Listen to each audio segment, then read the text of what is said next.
ceux qui vous sont chers.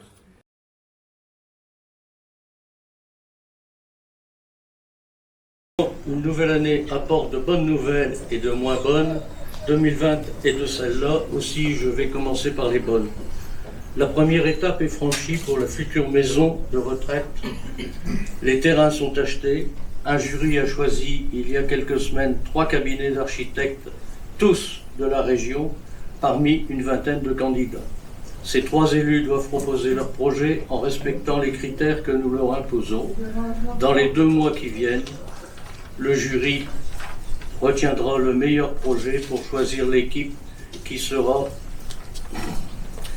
responsable de la construction. Les différents traquenards administratifs éliminés, on peut espérer une ouverture en 2022. Les finances de l'hôpital de la Bassée sont saines et nous faisons image d'exemple au sein du groupement hospitalier de l'Artois. Voilà pour la partie positive de mon exposé. Comme moi, vous avez pu constater la grande crise qui mine le système de santé national. Tout est à réformer de la base au fait du système. Il faut d'abord revoir en profondeur l'accès aux études de médecine, la formation des futurs médecins en augmentant le nombre de généralistes et en diminuant celui des spécialistes. Les urgences des hôpitaux sont saturées par de la bobologie.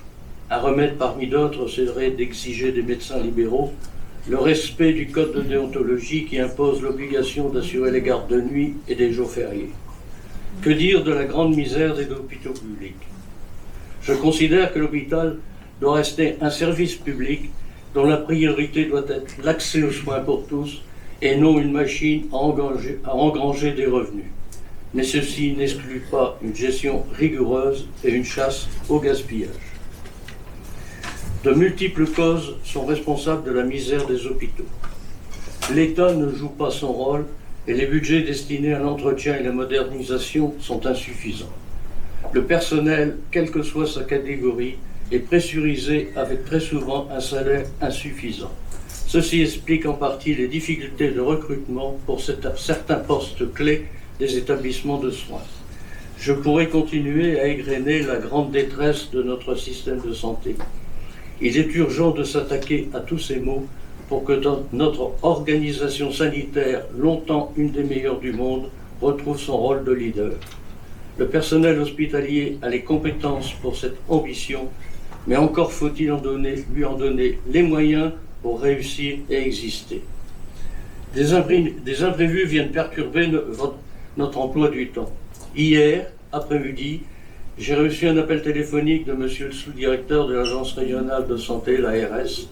Il m'annonçait le départ de monsieur Makoviak, appelé à d'autres responsabilités. J'en profite, monsieur Makoviak, pour vous remercier du travail effectué parmi nous ces dernières années. J'ai apprécié la collaboration qu'il y a eu entre nous. J'ai surtout admiré la parfaite connaissance que vous aviez des dossiers, toujours exposés avec clarté. Je vous souhaite, en mon nom personnel et au nom de l'Assemblée ici présente, réussite et prospérité. Aussi, nous vous applaudissons pour vos attractions parmi nous et pour votre évolution future.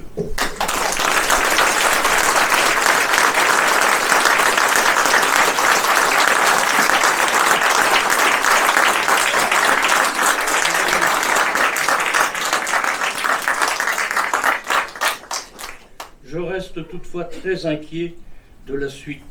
On m'a annoncé hier une direction collégiale pour le GHT de l'Artois. Cela me fait très peur pour notre évolution future. Je vous ai fait part de mon ressenti et je vous remercie pour votre écoute.